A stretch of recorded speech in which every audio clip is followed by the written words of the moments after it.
Haha. Honestly, I'm a little tired of everything is fake, everything is wrong. And anyway, we have no answers, but it's fake and wrong.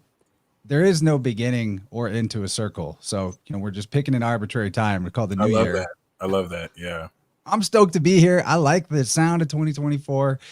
I think that we got a lot of things to look forward to. Let's ring it in. I just got these new forks from the Biofield Tuning Store, and I'm really stoked about them.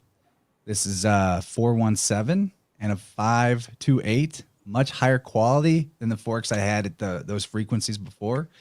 We'll see how they turn out on the mic. I think if I get it close, you'll be able to hear it.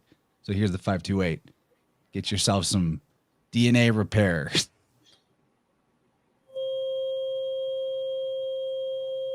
Here we go. Real quick about what you said about the arbitrary date. I recently learned that the January or December 31st date every year is where it aligns to where Sirius, the brightest star in our solar system, ends up being, or I don't know if it's in it, but ends up being like at the perfect like 12 o'clock position, or it's where it starts to kind of center. I just learned this. I didn't really know that as well. Wow, so that's not totally arbitrary then. But it's still, what you said was really amazing, as far as there's really no starting position on a circle. And like that's what I also learned too, like even if they change the name of every month, as long as we have 12 months, the science will science. We'll have at least close to 350 65 days, so we'll be straight. Dude, you've been doing awesome work with this Astrology Debunked series. I really So love much that. fun, so I've much caught a fun. lot of that, but you've done so much there. And I think what's really profound and maybe helpful before we talk about 2024 is if you could give a few thoughts as to why the tropical system, in terms of what it is we're actually doing. Because a lot of people throw it out there like, well, you're just doing calculations. That's not the real sky, et cetera, et cetera. What are your thoughts on That is what are your thoughts comical. on that? And that's what I love. Like you mentioned a lot of important things. Saturn is in Pisces, which is opposite Saturn and Virgo transits. We used to have during the 60s Uranus in Virgo, Pluto in Virgo, where we had like innovations in nutrition and people being a lot more serious. So everything was hyper real. And now that Pisces is disillusioning a lot, this whole everything is fake thing is coming through. But it's showing who really knows their shit. It's testing the integrity of people's beliefs, myself included, like everybody. So I think that's, really amazing to see, as far as like uh people having to kind of like show for it. But yeah. Really quick, could you repeat the question once again, just so we can get the right words? Yeah, man. I know this is a way bigger subject than maybe a soundbite answer, but No, you're straight. to establish why we're looking at this from the tropical system, Right. Right. like the criticism that you're just doing calculations, that's not the real sky, that's not nature, etc. What Right. because you've refuted that really well in your own channel with extensive, well reasoned arguments. But just so we set the tone for why we're talking about it the way we're talking about it. Thank you. The whole notion of that's not the real sky, and um what's very important to establish is the authority people make their arguments with. A lot of people make these arguments similar to like a professional podcaster, or maybe a professional winemaker giving their expert opinion on neuroscience. And it's like, okay, you're not even a licensed physician. Like it's very, you can model your words to where it sounds like you know what you're saying. Classic case, astronomers and astrophysicists who talk about astrology, but they've never read a natal chart. It's an appeal to a false authority, major fallacy, where people don't understand the nuance that comes with the experience and expertise of knowing this. So I always love to say, like, if someone was a chemist and I was arguing with that chemist, And I said, chemistry is bullshit, because I listen to certain chemists, self-proclaimed chemists in my circle group and echo chamber, and they don't know what they're talking about. And then this professional chemist who's like studied it for over 10, 20 years is asking me, do I know what a periodic table is? Do I know what valence electrons are? Do I even know what Na stands for? And I'm like, I've never read a periodic table. The chemist would look at me like an idiot, because that's what I would be. And this is everybody criticizing astrology who's never read a natal chart. They don't know what a trine is. They don't really know the science behind this. And this is proliferated even more by people who don't necessarily understand the science of it, and maybe just picked it up on the internet and now, commit space racism to Scorpios because they heard that Scorpios aren't compatible with their chart, which now proliferates more skepticism and makes our job just so much harder. So, first of all, before I answer the question, three things. The first thing is you've invited me on here for a couple times, and I only now just understood what vibrant means. You know what I'm saying? I was like, oh, this is nice. Yeah. Two, thank you so much for having me. Thank you, everyone in the chat watching, whether you're watching live or whether you're going to watch the replay. Thank you for joining us. Thank you for, supporting people like, what I'm saying, Chance and I, and for having the time to listen to us. And of course, three, I really do appreciate how we're able to drop in and connect again during these very key moments. I'm feeling it gets more of a tradition, and once again, thank you for having me. This is awesome. So once again, we'll start with the science. Very important. The whole notion that we're not doing the calculations on a real sky is so comical. This is where, when you break down the fallacies of where people emotionally back up these nonsense arguments, you realize it comes from a nonsense place. And that's the difference between education and faith, knowledge and faith, where when you tell somebody, what's your sun sign or what's your moon sign, and they say, I don't believe in astrology. Astrology is not a religion. It's not a belief. It's a language. That's it. It is a science. So whether you believe in a star sign or not, the sun is still going to shine every day. The planets are still going to revolve around the sun every day.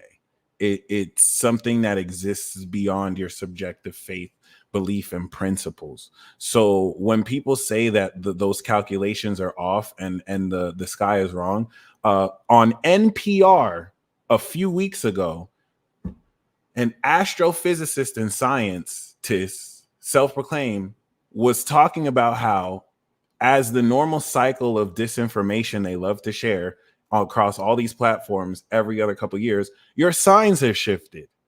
I don't know if you knew. And she said one thing that was very key, which pretty much exposed the fallacy of her thinking, equating horoscope fallacy or constellation horoscopes to the zodiac. She said horoscope constellations are zodiacs. And so this is where everything that we do based on the tropical astrology that we practice this through, which is like basically running a program through Android, right, or Apple that functions this programming and numbers, right, is based off of pure math.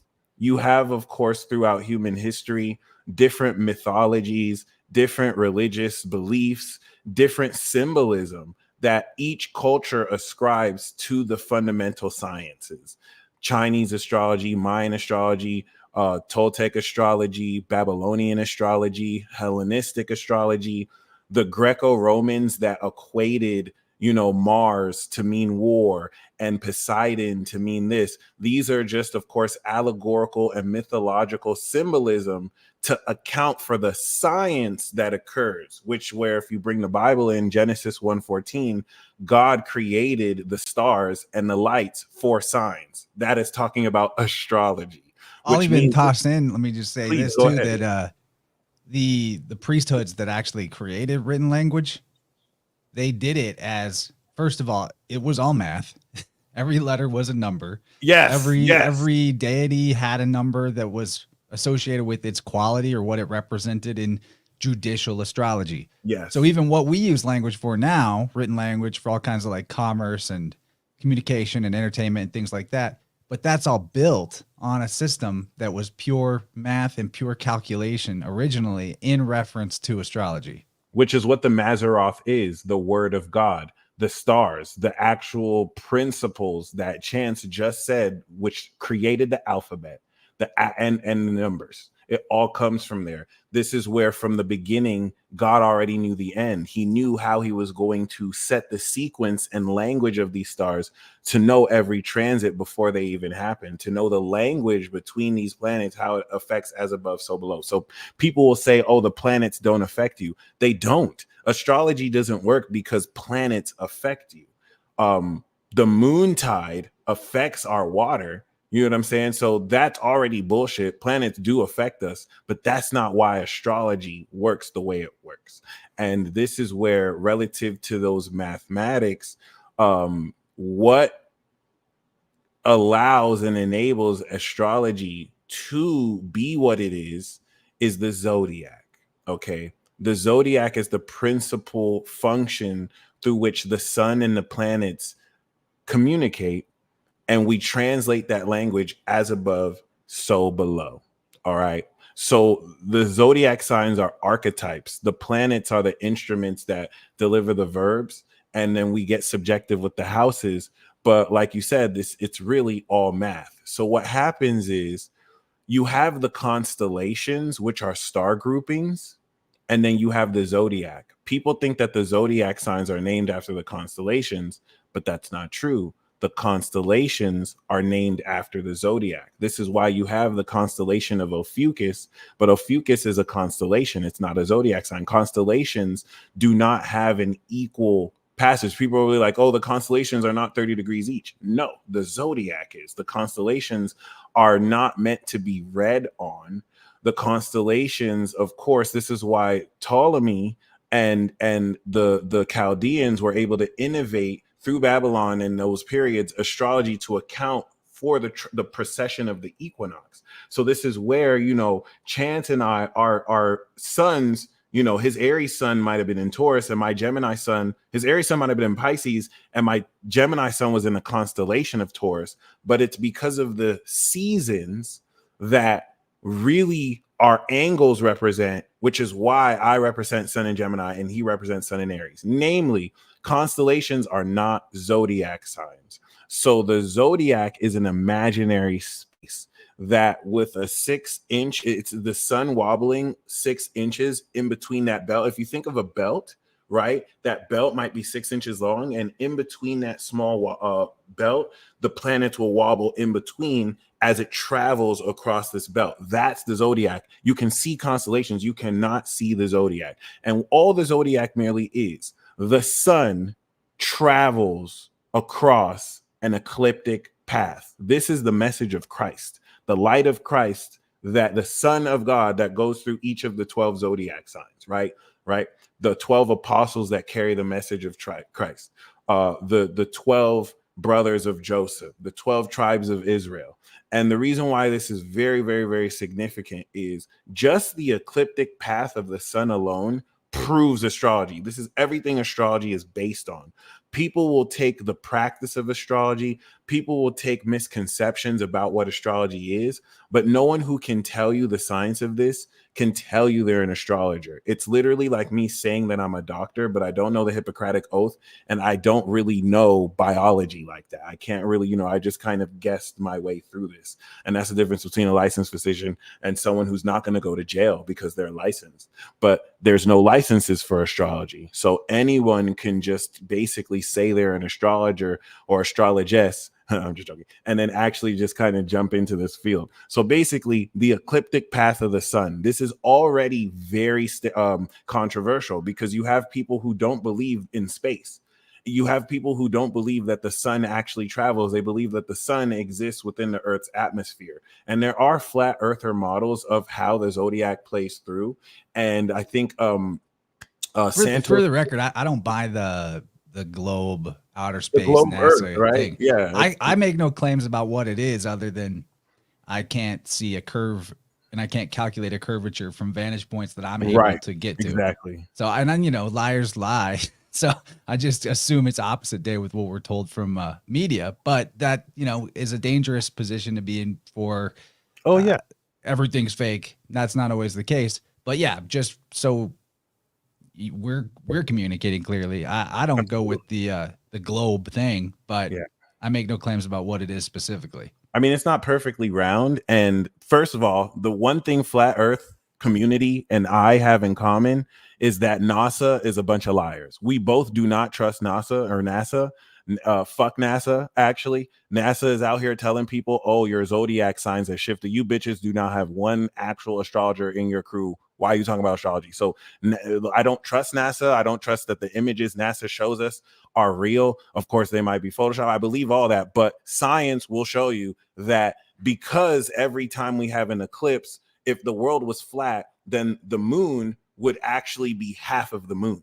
We would not see, because the moon in between the earth and the sun, if the earth was flat, it would reflect a flat surface. We wouldn't see a whole round moon. So just that alone proves that the earth is somewhat rounded. If the moon is reflecting light, that's if it's not its own light source or something different. Exactly. But you can tell that it's not its own light source because based off of the angle that the sun reflects off of the moon, that already kind of accounts for it not being. But the whole thing about the moon, though, is that there's more possibility that the moon is an alien satellite that is kind of being controlled by some being to promote life on Earth. Everything about the moon is a mystery, only seeing one half of it. I wouldn't be surprised if it does have its own light source, actually.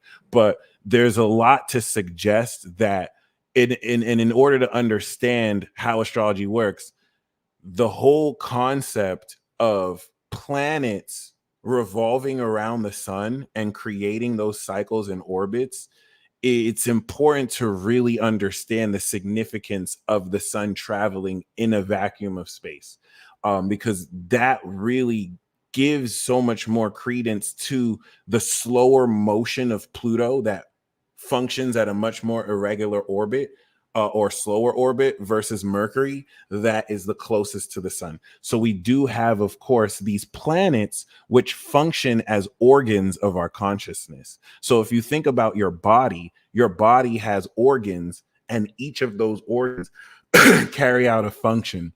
Your heart carries out many functions. Your brain carries out many functions. The planets are like that too. Mercury is going to represent your processing brain. The sun is going to be your awareness, that luminary. The moon is going to be your emotions, your soul. Venus is going to be your heart, what brings pleasure to you. Mars is going to be your private parts, what brings desire. And this is, of course, the body of God that everyone taps into through these gods or aliens. And it's very important for people to understand that what the ancients referred to as gods is not how we see gods today. How Christianity and all this, the advent of, Roman Catholicism and religion, demonized the word demon, which was also used to refer to as a judge or a god, and the whole notion of how they understood gods as eternal concepts versus the way, worship and deity worship and sacrifice has kind of been edited into our understanding to insert a middleman to where our ancients used this practice to connect directly to the cosmos, to the universe. So the ancient Greek word demonia, which is demonia, where demon comes from. It meant spirits of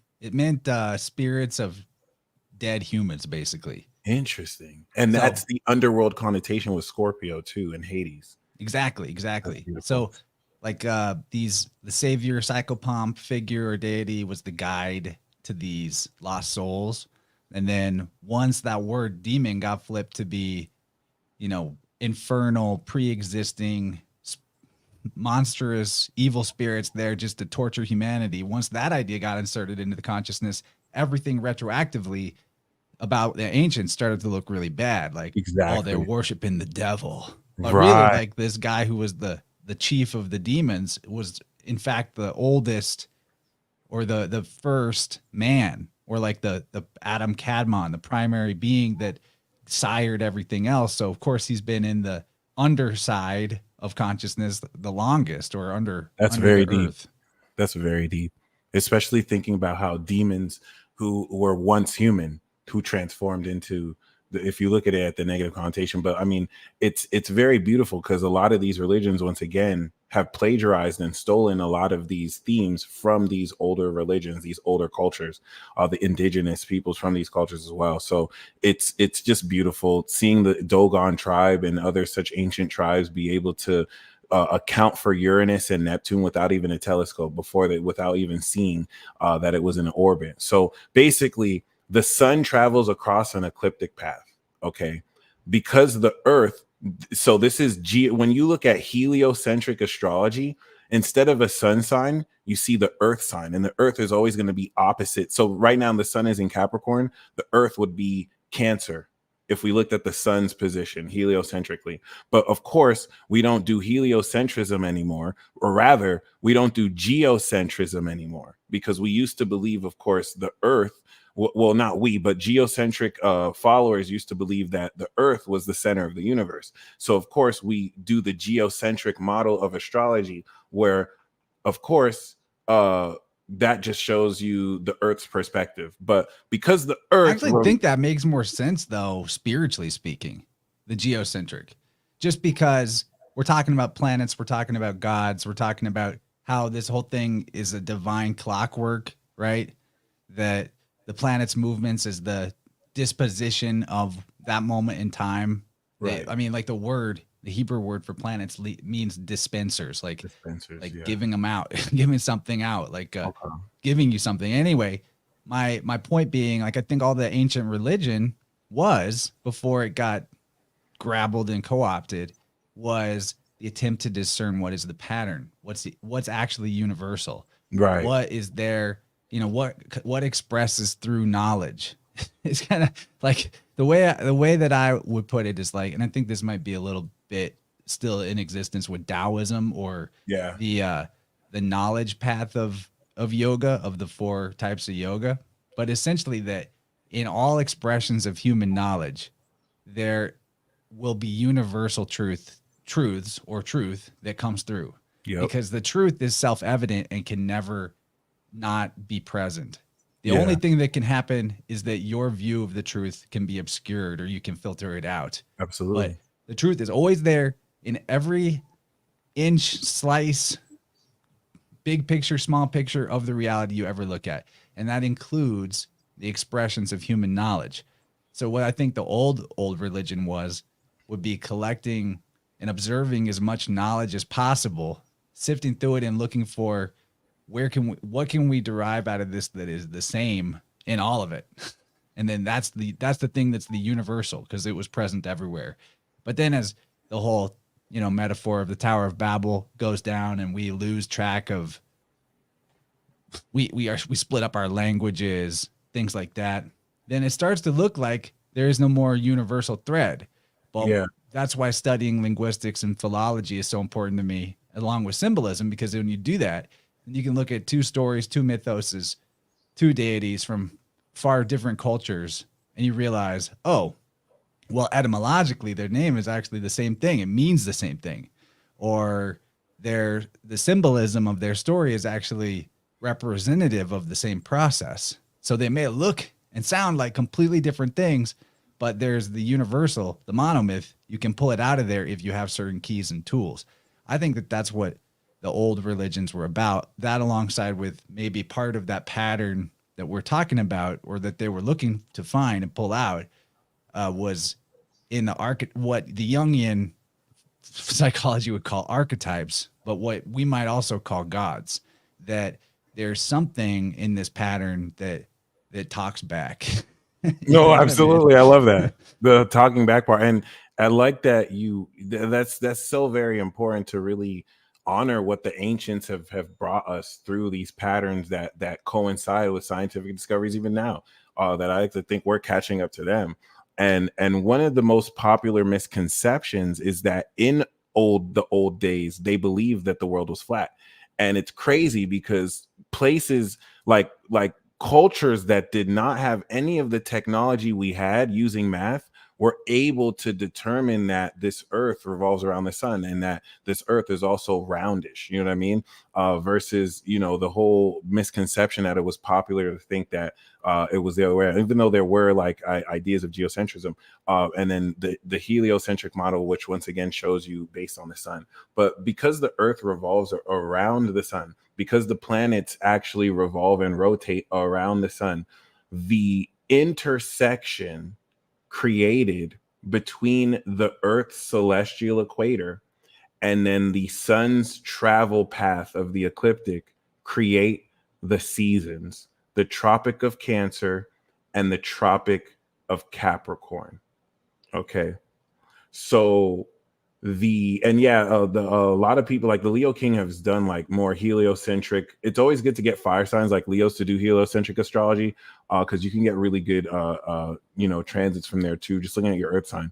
But basically, the intersection between the sun's ecliptic path and the earth's equator creates the Tropic of Cancer and the Tropic of Capricorn. That creates the 4 seasons. And that intersection creates that 360-degree band of the zodiac. This is why we have 12 months, because the 13-month calendars were based off of the 28-day lunar cycles that are created from the earth and the moon. And that's why they had to change that, because the 13-month calendar does apply. It's good if you have a 12-month and a 13-month, but that 13-month calendar adds a lot more than 365 days. And that now will spill over and create an inconsistent consistency of the actual travel path. So the sun and the moon are 30-day cycles that occur 12 times, which round up to about 360, give or take an extra 5 days every leap year to account for any extra day or any minus day. But basically, of course, this now creates the zodiac. The zodiac are now mathematical divisions, because remember, this is all the imaginary space. Every year, the sun travels this ecliptic path. So relative to the earth, with the intersection of its equator, it's of course going to go every year around this ecliptic path. That means as long as this is earthing and we're doing what we're doing every day faithfully, the sun will move 1 degree. That is that 60 minutes or really that 1 degree rather movement every 24 hours across that ecliptic path that we know is true, because every year on the northern hemisphere, we have equal day and we have equal night. March 20th. That is what creates Aries, not because of the constellation, because March 20th is in the constellation of Pisces. So the reason why people born in Aries season are Aries has nothing to do with the constellations. It has everything to do about the seasonal spiritual change that brings in new life, that brings in equal day and equal night in the southern and northern hemisphere. All right. And this is where what has science caught up to and found out? We know that the zodiacs are just mathematical divisions of seasons. Every 90 degrees is a season. 90 degrees Cancer, 180 degrees Libra, and then 270 degrees. Each of those seasons are divided in 30-degree pies, which give us, of course, 3 facets of each season. And what has science proven about seasons? Seasons affect human temperament.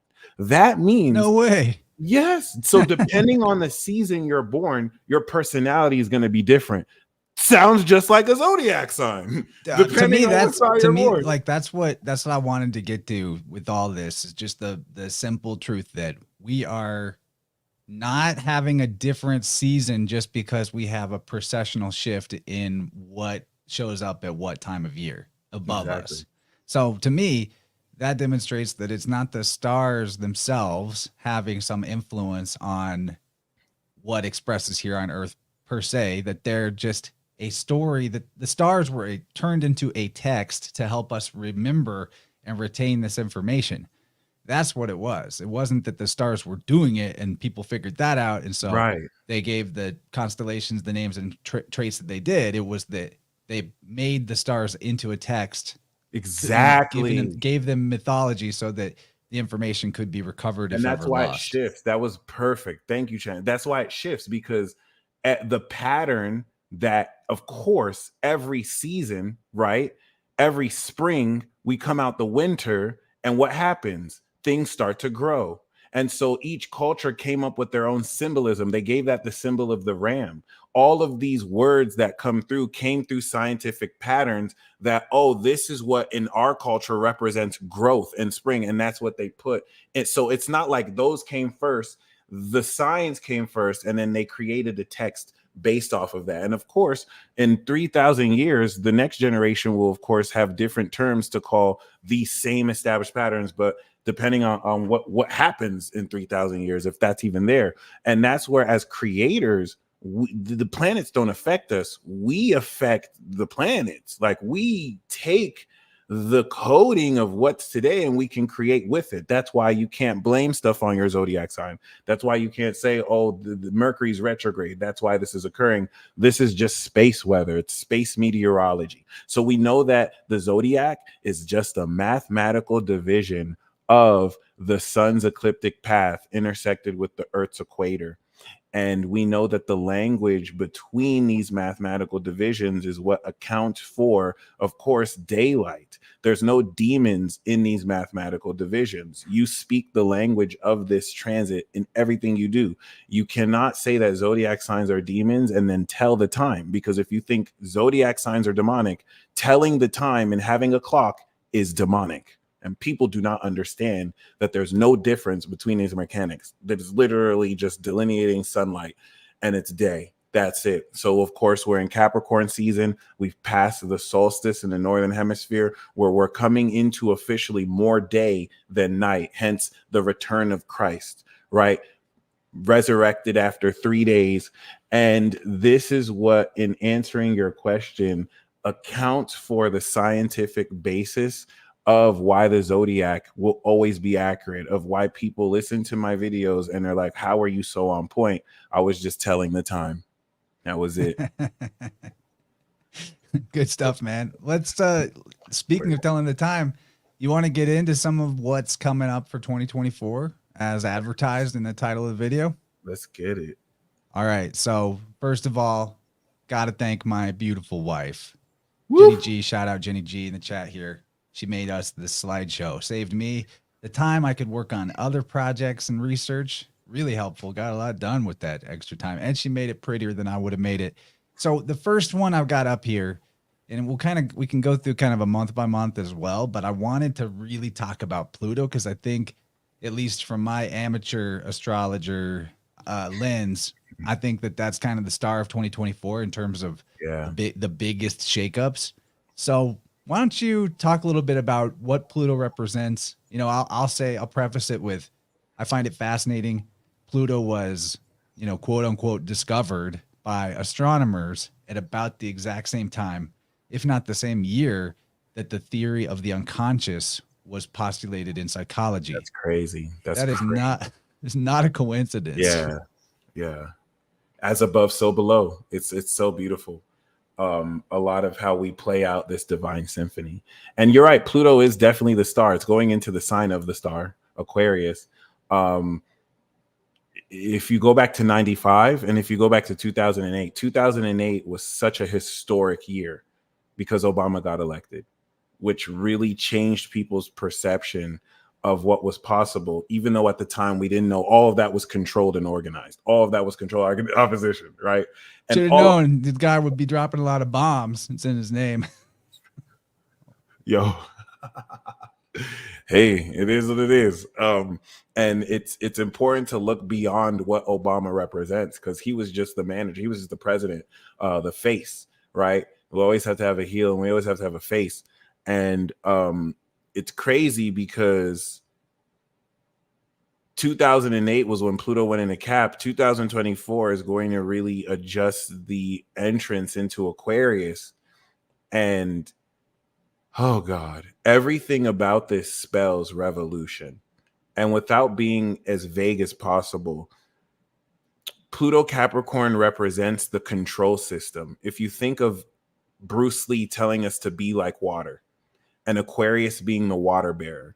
Well, Capricorn represents the system, a glass cup that has held the water in place through organization.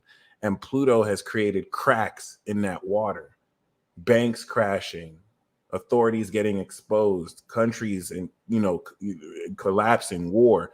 And the thing here is Pluto going into Aquarius is that glass shattering into the sign of the water bear, where there could be the potential for full-on anarchy. But just like the 1700s, where we saw the rule of the monarchs crumble, not overnight, but over the following decades, that's what we're going to see with democracy and corporations. We're going to see the orders. That's the really unexpected thing that no one is going to account for. The control that government authorities have over the people is going to transform. There's things outside of scheduled programming and extraterrestrial frequency wars and contact that will now upset the status quo of the entire world. And in order to really appreciate this, we have to look back to the 1700s, where we're seeing a repeat of history, where, people think of the French Revolution, but they don't remember it did not just happen overnight. The French Revolution happened, then Napoleon went to war with so many other monarchs who wanted to reestablish the old rule. And then even after Napoleon was ousted, the revolution still ended up succeeding later after the monarchs came back in power and then were usurped again. That could look like, people overcome corporations, then they come back after a third party revolution, but then the people come back again. Anything is possible. Please go ahead. Well, then before you're very right to bring up the last time Pluto was in Aquarius, we had American Revolution, French Revolution. Particularly interesting that, that means that America is now coming to the end of a full Pluto journey. Before that, Pluto in Aqua, the 1500s Pluto in Aquarius was the same time as the English Reformation of the church. So like the Protestant Reformation, in a sense, which at that time, the power structure and authority was so heavily vested in the Roman Empire and the Catholic Church, whether from Spain or from that was the last time it was before the 1700s. And then it was the Protestant Revolution, and then we had into Pluto Aquarius. Yeah, that happened exactly fucking then. God, I didn't know that. That's crazy. And then you had that whole spell between between that and the 1700s, where it was more like monarchs actually had some real power, and it wasn't so heavily invested in the church. The church was still around, was still a force, right? But it took, it kind of took second place. Dude, that is mind blowing. And I've been thinking about this a lot, how I would describe Pluto to help people comprehend what it really means for, because you'll think about this in your own chart too. Like, what does Aquarius in your chart represent? What houses and things like that?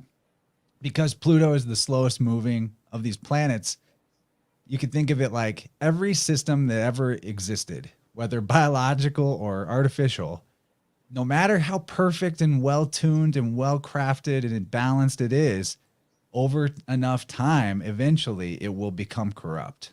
Yeah. Period. That's what in biology, that's aging. In government, it's pretty self-evident.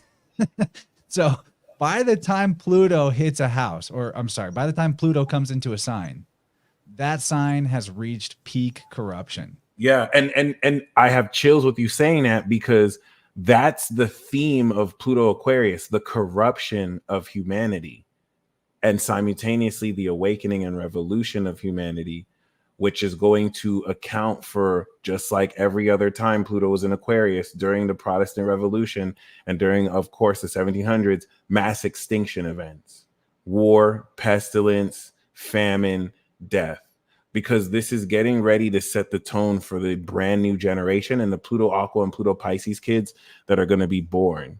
I thank you so much for bringing up the end of the Catholicism, and bringing that is so key. And things like that are how we even have, there's a question here, how did Pluto get all these associations since 1930? This is how, is people retroactively, retroactive, they consider its cycle, and they retroactively apply that to But it's funny because we don't even really like it's if Pluto's only been observed since back then, we've not even actually with our own eyes or anybody with their own eyes observed it do a full cycle. So this may Exactly, exactly. and that's what makes it the representative of the unconscious in the zodiac in a way because it's like not visible, it's far out, it's all encompassing, it's the biggest circle that we're measuring.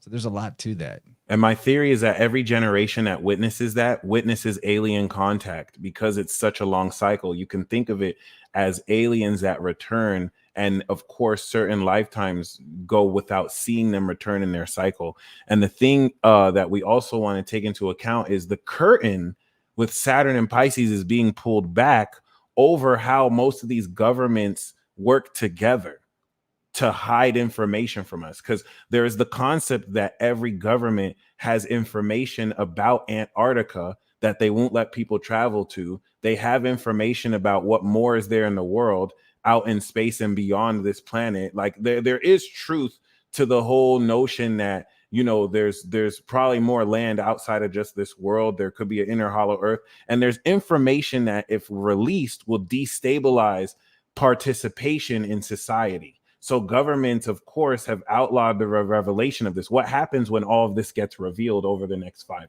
years? Revolution.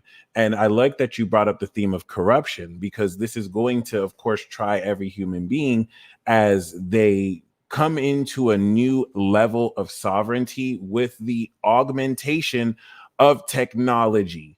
And now, if we want to look at Pluto's dance in 2024, this is the last year it's going to retrograde back into Capricorn. 2025, it's fully in there once it goes back in November. And the reason why this is very, very, very important and very, very, very key is the retrograde back into Capricorn is right after that glass breaks. And we can never go back to the old structure, and banks start crashing everywhere. And if you haven't built your ark, Noah's Ark, to make it through into this new world, you're going to be washed away with you. And this is as practical as you trusting in the dying system and putting all your eggs in that basket instead of investing in the future that may look weird right now, but is ahead of its time. Or, in some sense, the practical future is actually old ways too, because it's returning to a place it's already been. So, Yeah. It's got to clean things up. Aquarius Oh, yeah. being related to our connectivity, our networks, the flow of information and energy across a vast system. That's one of the ways that you can comprehend what Aquarius represents. And so what has reached peak corruption as Pluto is approaching Aquarius is resource flow and distribution across the planet. It's very wasteful. It's very lopsided, where it's very poisonous. Where people, think about it, like where people get their food for the most part is not looking good. And so Right. if people are still kind of in the old system, Especially if going they're to poisoning the McDonald's, food supply and the water buying the supply. GMOs and all of that, at its peak corruption level, and they haven't started a shift into a different resource network allocation flow, entry Now point, get this, you'll be bro. in trouble. Tell me what you think about this, because you piqued my you triggered me with the word energy. I have a couple theories about Pluto Aqua, which we'll talk about. But Pluto Aqua, I feel like, is the energy revolution, where every human being recognizes that there's a new source of energy that's never been new. It's always been around, and you can harness it directly, beating the need for corporations. So how do we limit this in people so that we don't lose money? And now, how, you know what I'm saying? Like, it's hard to put into words now, but I think through our minds, this is what's going to activate that. My last guest on the podcast, he got paralyzed from the chest down, and he channeled energy with his higher mind into his body and fixed his permanent paralysis. He was going to be permanently paralyzed for life. Surgeons, doctors, it's all documented. They said so. He Done. channeled energy with his higher mind and cured Done. permanent paralysis. That's the Yeah. free energy. Thank you. So yeah, I have chills all over my body. That's it. And That's then the it. other thing I want to put in too is about networks. Some people are always going to be a little ahead of the sky clock. They felt it coming. They listened to the right messenger who was saying it's happening. And I'll shout out to the bear community of the great Owen Benjamin. And he's got a giant network of people that sort of just they gather around him as a tent pole. The only right? person to get his jokes stolen by Dave Chappelle and other comedians. Yep. Shout out to him. So his community, or the community that all, has one thing in common, that they like that guy. There's a huge movement with thousands of these people growing their own food, employing each other, sharing skills. And this represents a network that's off the books, outside of the mainstream system, maybe even bartering at times. And that's what we should all be looking to enter into: new contracts and new networks where resources can be distributed outside of the old hierarchical structure, the old taxes, the old, regulations and things that poison the resources while they're in transit. And that's building the arc. That's Kurt had asked, could you make a video about us prepping the arc? And the Saturn retrograde in March of 2020, Saturn going in March 2023 was where you started to build your arc. The retrograde in September was where you put it together. You're done prepping it. So once we step into March, I will make a Saturn Pisces video about this arc journey and how to maintain that faith. And Chance, September 2023. That's funny, because that's when the Bears had their national festival, like where they all come from around the country and meet in one spot and, strengthen the network. That social Virgo. That's a social sign too. I love that. Yeah, that was in September 23. So funny, like that fits the astrology. They met for real. Virgo is meeting socially for real. I love that. And not that it had to happen just then, but it's really good affinity. Yeah, man, like what you said was so crucial. What you said, I think, was one of the most important things that needed to be said, because that's a huge part of the arc. Uranus and Taurus, right? If you think of YouTube as how much of it's a mainstream source, that's like Aquarius. Then you take Rumble. Rumble is like a new independent platform. So people made fun of DJ Academics, a Taurus, for getting a check from Rumble to bring his streaming audience to Rumble, right? He still streams across platforms, but of course, Uranus Taurus, people were trying to act like, oh, he fell off, but those people are sowing the seeds for platforms that look small now, but in the long term are going to be the next Google. They're going to be the next YouTube. And that's that bridge and arc where you are outside of the system, connecting with this currency of a network, to which will be temporary and which will be attacked by these people who see what you're doing, going to establish this new promised land. And what's so sharp about this transition too is, like, Capricorn is the Highlander, like, I'm at the top, there can only be one, I'm the big daddy boss. And then Aquarius is like eclectic, spread out, distributed, multiple options instead of one option. So it'll go from, we'll probably see a big change over the next 20 years from there being like, there's just Google, there's just YouTube, there's just Facebook, etc., to like a myriad of options. And that's why President Trump is very key here too. You can time a lot of American events just by looking at his transits, which is really weird. Of course, you'll see it with the presidents, but it's really weird how that works with him. The Uranus and Gemini return is going to be the precedents. I love that. The Uranus and Gemini return in 2026 is going to be centered around his influence. This is where, like, people don't understand. Trump doesn't need to win the elections. He already won the 2020 ones, but like, he doesn't need to win the elections. This is why they're trying to arrest him. This is why they're trying to drop him from the ballot, because he's meant to lead America into its next revolution. Not as, like, I'm not saying he's a good guy. I'm not trying to say that, oh, he's the savior. I'm saying this is what the science says. Like, his influence, especially since Uranus is going to return into Gemini. That's that whole theme where stuff that is inspired from him, just like people were inspired by Tupac, will offshoot. And the reason why that's important is we might see the birth of a third party candidate win the election. I really think that might be the 2024 key. If Trump is not allowed to run, there's going to be some kind of revolution. If he wins, there will be a revolution. If he loses, there will be a civil war revolution. If he doesn't win or lose, like, that's what I'm trying to say. Like, a whole lot of what his influence is doing, and then also the opposite of what the Democrats are doing, is making way for third-party politics to take over. That is the major premise.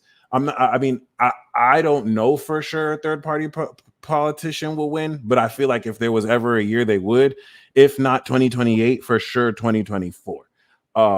But I see it even more likely that it just, or people don't vote. It falls off completely. Yeah. Rather than a third party. That'll be the true revolution. Nobody. That's the third party though. The third party will be that people voted for themselves and they just didn't vote in the system. Yeah, because it's also becoming more evident to more people that the vote is also giving of energy. Yeah, that's part of the thing too, is like reclaiming our own energy. But remember, no vote is a vote, and I think that's going to be. I think you nailed it. I think that might be more the revolution, where especially if people are seeing that their candidate is off the ballot, you're going to see a larger amount of people not vote as well. I think the real revolution might be through non-participation. Yeah, and that might sound like apathy and boycotting. But if we boycotted, you got to understand, politics is Hollywood for ugly people. That the power comes from a bunch of people that saw the Hollywood for ugly people on TV say this is what's happening, and so they act accordingly. But the further we go into non-participation, non-observation of that particular pro wrestling match that is called politics, the less influence that government has over human life and affairs. Amen to at least that type of government. I mean, I think it's that simple. I think we feed it so much attention. Well, if we have to it's going to be energized. If we have to throw you in a camp because we have to force you to take something because you won't take it, and we isolate you, and we have to make you not breathe because you're fucking up the world for climate control, this makes it impossible for us to get together. And I think this is how they're slowly but surely, you can wear it if the shoe fits, is kind of taking advantage of the information channels, which is why apps like Telegram and things that allow us to communicate this. And bro, Chance, thank you so much for mentioning the person who healed his body with energy. That's the revolution, guys. His capacity to channel his higher self. What if that opens up a telepathic grid and channel that opens up our abilities so much stronger? This is going to put a lot of doctors out of business. And this is what's going to be a major element of this, to where I can just use my mind in order to awaken who I've always been, like the ancients have, and see through all the deception of the system. And I think that, bro, thank you. That was the most important thing I think you said today. People can heal their body with their minds. Like conventional science, birthed from materialist reductionism and empiricism, has nerfed you from the fact that you can heal yourself. You know what I mean? Like you can literally manifest anything. That's actually the only thing that ever happened in healing. It's the only way healing ever happened. Yes. I mean, there's such a thing as like trauma triage, that type of thing, where someone else can come in and like stop the bleeding, keep you alive. But the most far out view is that it's all, everything here is a figment of your imagination, man. And that's not going to really stop licensed physicians from sharing their expertise. If anything, they'll be able to afford the practice, but it's going to really dead that Capricorn old world of industrial, destroy the planet to sell manufactured bullshit that fucks up the rest of the new generation. Pluto Aquarius kids and Pluto Pisces kids are going to shame the older generations for how this has occurred. But yeah, I think Pluto Scorpio, we're good. Pluto Libra, we're good. But like, and Pluto Virgo, we see you too. It's just very, their opposition is Pluto Leo. That's going to be their op. But what's going to be Trump's generation, ironically. But personally, this You're is Pluto Scorp, aren't you? Yeah, Pluto Scorpio. Me too. We're close to the same age. Oh yeah. And we're bringing the transformation of society to birth this exposure and birthing. My sun and Venus and Mercury, all kinds of stuff is all piled up in the 8th house. So like, I'm about it. Oh yeah. Transformation, taboo. Let's go. Rebirth. Let's go. But like, I think the first part of this Pluto Aqua is exposing all the lies, all the conspiracy theories that are no longer theories. And this is where I think there'll be credence to a lot of flat earth theories, is just the understanding of like, do I believe the earth is flat? No. Do I believe that they're hiding the wall behind Antarctica? Yeah, Well, but absolutely. okay, but on that subject, have you ever thought about how a sextant works? Sextant? Yeah. So a sextant is able to measure the distance from one place to another, but it's a trigonometry device. The sailors use it, Oh, okay. Right. and it does not work with curves. It only works with a triangle.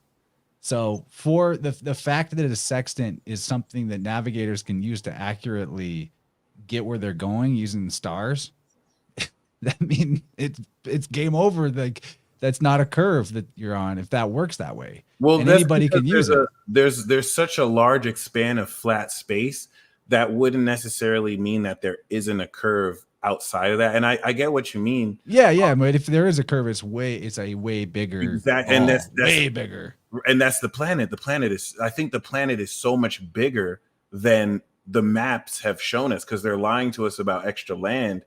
But you know, personally, I think maybe it's like I don't think the world is perfectly round. You know, it wouldn't be far off to say there are flat parts, or it's like some kind of oblong figure. But I can say for a fact I have never seen the Earth, so I could be wrong. I could be wrong. Maybe if I were to fly up and I were to see what it was, we'll see. But see, we can fly, bro. We can use our chi to fly. So like, I think we're going to astral project or fly and see it ourselves, and that's going to be really dope too.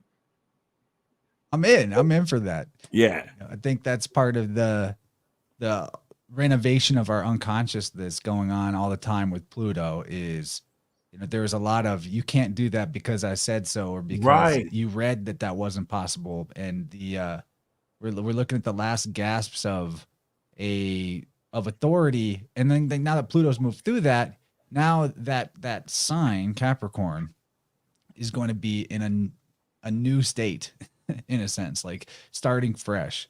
And that's interesting. It won't be like instantaneous flip a switch, but in the coming years, and it will take a while, but we'll be rebuilding our idea of authority and power structures in the world. And that's interesting. That means that the Legos are going to be on the table, disassembled, and grab whatever Legos you can, put something together. Like now's the time. No, and everyone represents a puzzle piece. So in this awakening out of the corruption of humanity, it's everyone with their wisdom creating a new puzzle together to form a new collective, a new era, a new generation. And yeah, it'd be interesting to see. I think during this period, the poles may switch, if that's actually a thing. So I think there'll be changes in our universe that change the way we even look at astrology, which now once again reminds us this is the end of the world as we know it. Every single concept we've used to known, it's over. And that's why we're the revolution. We got to take our experience, our wisdom, and our knowledge, and to really live our truth. And I think a lot of people can get very set back and feel like, oh, we've been cushioned by technology. We didn't necessarily know how to grow plants. Not everyone knows how to grow plants. A lot of people have been dependent on their store to source their food. And a lot of you can feel like, oh, you're not prepared for what's going to come if the internet has come through. But what has evolved human consciousness is the ability to adapt, adaptation. Every single one of you watching this, you have learned everything that you are destined to learn in your life for this moment right now. And should the internet stop working and everything that we've known to believe stop functioning, you will be able to adapt and apply everything you've learned moving forward, because knowledge is currency. So everything you don't know, you'll be able to meet someone who knows what you don't know, and you will know something they don't know. And this is where we're having to start from square one and build community. That's why I started a podcast all those years ago. I realized everybody knows something nobody else knows, or a perspective on it that nobody else has had, and that's valuable. And we all have that value, and some people give away that value. You know what I mean? And life has this tendency to bring what is needed to the Right. place where it's needed. I mean, look at that with plants and herbs, that Right. a tribe that has a certain ailment in their health, the plant that will heal that will grow That's right in their space. crazy. Like That's crazy. Yeah. people are all like, I got allergies, I got allergies. So many people complain about that in their yard, in everybody's yard. Dandelions all over the place. Dandelion tea is Right. great for allergies. It's Right. just always present. Like nature is designed that way to, like, that's what Aquarius actually is. In Yeah. a sense, it's the thing that transports what's needed where it's needed. And you see, like, that's why the water bear is the symbol of it, even though it's an air sign, Right. because it's representative of the water cycle on the planet, that, where it's dry, rain will come. And Like, water moves downhill, that, like, it has this flow to it that transfers and moves it around the planet so that it can be in the right place at the right time. I love how you said the plant that needs to grow will grow. That you're dropping a lot of gems, and I really appreciate that. And Jenny G had mentioned the genius of our natal charts. It's our personal angle, and it's very important because you chose the parents you're going to be born to. You have a south and north node. You chose exactly what gifts to come through, and sometimes society makes you forget. You can give your power away and forget that you have something of value. Nobody, like, depression is a demon that tries to get people to kill themselves. Nobody really willingly wants to kill themselves. I will always believe it's some external force, whether through your subconscious projections or depression. But like, you have something that everyone else needs. That's why you're here on this earth. That's literally why you're here. And you pick up so much stuff on the way. You're never, like, everyone, A Course in Miracles will tell you this, you're never meeting someone for no reason. You are never in the place you are at right now for no reason. All right. And I'm a bit of a nihilist, but I will still tell you that whether there's meaning or not, you're here right now for a reason. There is something that you can function, even if that function is to do nothing but just be. Right. So it's just very amazing to Well, a not way to only reframe that is to realize that you have value in being. being. Amen. Being is the value, not Yes. being. Yes. Being There's is value. And so, like, to address your nihilism, maybe I have like refute it. positive nihilism though, like nothing matters. Yeah. Like everything has meaning, but that still doesn't matter. That's just me being a dick. I get you. But because it's like once you have everything together in one soup, it becomes nothing. So nothing matters, everything matters. It's like this paradox. It's like a paradox, right? Yeah. Yeah, It's I like don't the know where it's going with fluidity. that, but I had something, but can we get into January? I think it's a Yeah, good let's do time it. in the stream to do that. Okay. So we're going to have some stuff on the screen for each month of some of the transits. I want to just let you talk about what you think these things are going to feel like. You don't have to address all of it, but Okay. screenshot away, people. This is, I'm sure, a helpful resource. Put it in your journal. So it's helpful to look at the year and seasons. If you like your favorite television show, every year is like 4 seasons. And by the way, astrology to me is a form of space racism that I want to innovate, because people practice like lame space racism, and I want to kind of teach people how to perform it way better. But Birthday racism. birthday racism, amen. Yes, one of the best kind ever. um let's look at, of course, every year has 4 seasons. So we can look at it as TV show seasons. Every year has the activation season, which is the start of the season in March. And then we have the integration season, which is summer. And then we have the breakthrough harvest season in the fall. And then we have the conclusion season in the winter. So 2024, we start off at the end of the old cycle that we started March of 2023. And now if we look at this year as a sitcom, if we look at the major trends of this year, we're going to see, of course, the Saturn Sun conjunction that's going to bring in the end of the world cycle and officially activate it. And we're going to see Jupiter move out of Taurus and go into Gemini.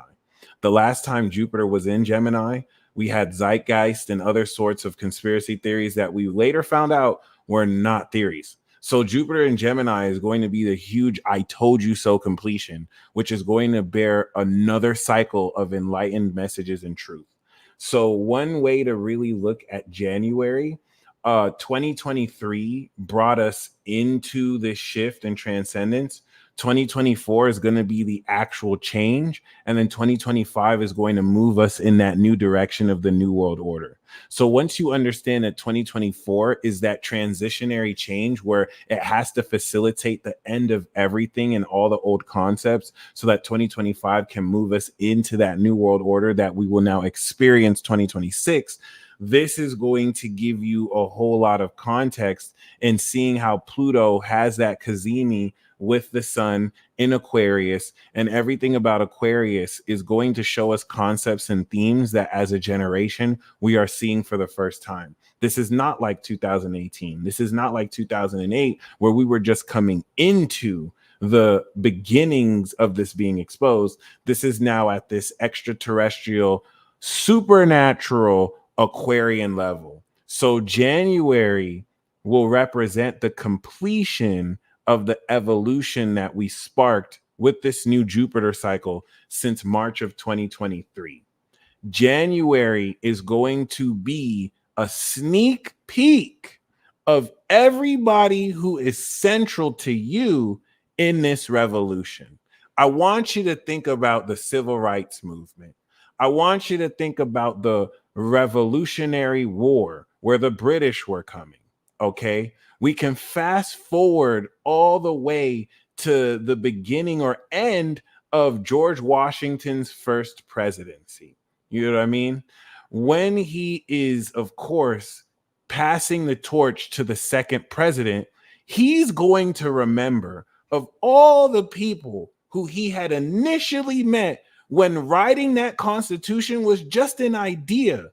All right, of course, relative to the actual analogy, they signed it at the end of Capricorn. But let's just assume for the purpose of this analogy, the beginning of Pluto Aqua was that revolution. And then the end of that was, moving forward, right?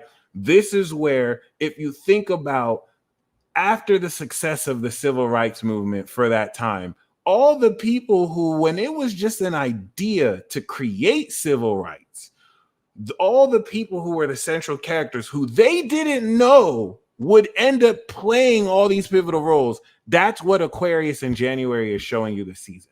At this stage in your development, you have activated the final awakening with this Pluto cazimi to this connection to your higher self. And I love the paradox of endings equal new beginnings. Let's say the power of Christ, this OG self of you, that you can connect to your higher self, to channel energy, to heal half of your body that was paralyzed before, represents the awakening of your body.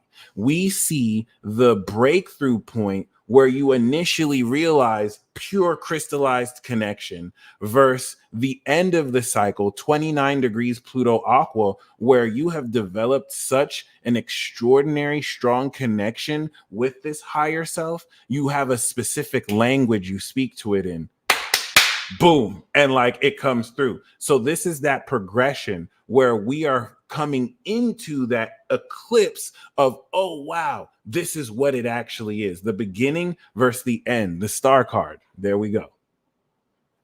I just popped that out of my deck, right? Like, I thought you just pulled that out on purpose. I didn't know that. No, I pulled it out of the deck randomly. And look what's on bottom. It's gone. Wow. Yeah. Oh my God. That's crazy. I got the hot hands like you, dude. We both got the hot hands. The hits don't stop with you, bro. And that's why I love Aries. Aries, the older I get, Aries is the one. Aries is the one. For any of you who are looking for the one, find an Aries. Aries is, of course, like the archetype of the one. It really took me. I'm literally looking at January 1 as I say this. So, and that's very important because the North Node in Aries is highlighting this beautiful transition into individuality and the revolution through Aries. So those are your connects. You have to find people with Aries energy, just like what I'm doing right now, connecting with Vibrant episode 115 through this individual platform is a function of this, because he is stepping up into his power to be this individual. So that's what Aquarius sextiles. And Capricorn is going to have you self-realize the God power that will now connect you into Aquarius, so that you can connect with the team of people who you will bring this revolution into with. Obviously, you are vibrating at a frequency that will attract people who you're meant to move with and repel people who challenge that negatively or positively. So a lot of the new moon and the full moon in squaring the nodes is having you direct the integrity of the ascended perspective in Sagittarius, and seeing, of course, Mercury go direct. This is taking everything we've elevated in our perspective and completing the synchronization process between our higher and lower selves, so that we can begin to utilize it. AKA, January is the month where you complete learning how to use your super God powers. And Aquarius coming through February is going to be the knowledge of your unique God powers that help you stand out relative to the rest of humanity, in which you will connect with your X-Men team. It's going to be very wild. So pay attention to people that are in your life through this month. And you think, I don't really believe in like pruning people out of your life, but like just watch who floats in and watch who falls away. Watch what behaviors you're attracted to and what behaviors you're like are repelling you that maybe were habitual before. Yeah. And maybe that really set up like that preview for yourself, or treat this month like you're writing the prologue. So to whatever degree, don't worry about like what you can or can't have steam to keep going with, or if you wobble a bit or fail a bit, but like really write this month as your prologue. I already see it in myself that there's certain things that I'm feeling inspired to do that I've always wanted to do, or I look at it like 2023 was me getting the hang of the super God powers you're talking about. And also just the getting used to going full time. Awakened God powers. Let's say that. Yeah. Okay. Yeah. Okay, that's a good way of putting it. Like 2023, the God powers, I'll explain what that means for me uniquely. They were present, but almost like I was testing the limits of like how well did they come through even when I don't feel always optimal, or like if I'm tired, or if I'm like my habits aren't perfect, or things like that. Can I trust that this connection is present no matter what, even if I'm not fully feeling like I'm in the zone or something like that? 'Cause there's things about the year, my habits may have been good in some ways and slipped in other ways.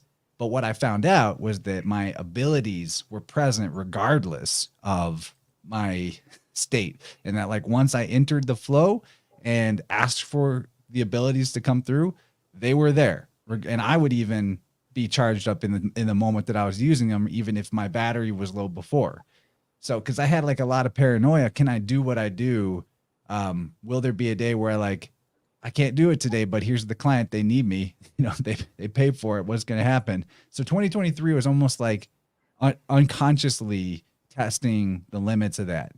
And finding out that it works no matter what. And so, and for your audience, because we're co-streaming to your platform, besides doing a podcast, I help people comb out the negative energy of their aura through using tuning forks and some other aspects to the method. But essentially, like what you're talking about, super God powers, that might sound it might sound exaggerated or something to people that aren't your regular listeners or right. whatnot. But what I think you mean is that we each, once we pick up the mantle of whatever of the character that we're supposed to be while we're here, there's going to be something we find out that we can do that nobody taught us how to do. That you just can't do that. That's it. Bro, like you've been dropping the bombs and gems yourself, and every time you come through, you're just like taking it to the next level. Everything that you just said, Chance, is the theme of Saturn and Pisces. It's the faith boat ride on Noah's Ark. Because what's going to happen is you're going to be in a situation where communication is cut off from you, and you have nothing but your faith in yourself to go off on. Where, like, when you doesn't feel it works, you knowing it works, what Chance just described is the awakening of your God power since 2020. And the reason why I want to exaggerate it is because if you think about awakened God power as a concept, it's like a fantasy superhero concept. So just like Chance said, what if you actually awaken a physical, scientific, causality basis for which you can measure power that you were taught it was impossible to have, that you've had your whole life but just always said was a coincidence. And 2020 was the process from taking conscious incompetence, turning it into conscious or conscious incompetence, turning it into conscious competence. And now 2023 was unconscious competence. That was all 2023, where now you've awakened. Dude, that is what it felt like, unconscious competence. Exactly that. But now I'm aware of how it works and the mechanics of it. Don't get to that part. No, that part right there. That part right there is once again the most important. And what you said before was so important, where you're like, even when I don't feel it works, I still know it works for me. You know what I'm saying? Like, just basically having faith in your own power, because there's so much external false narratives that take you out of your own power, that those who have faith in their God will do exploits. The people who are going to give their power away because they don't believe in themselves, they're going to die. They're going to be led to the slaughter. Those of you who have nothing but your faith and your power to rely on, you've already shown that even if you don't know what's happening, your power still works. All right, it's still going to guide you and balance this out objectively as well. And if you're having a hard time where, like, it's not, I don't know if I can do it today. If I ever had a day like that, I just, at that moment, most of the time I do this anyway, but I like give it up to God. Like, God, you got to do this one. I don't know if I've got the juice today.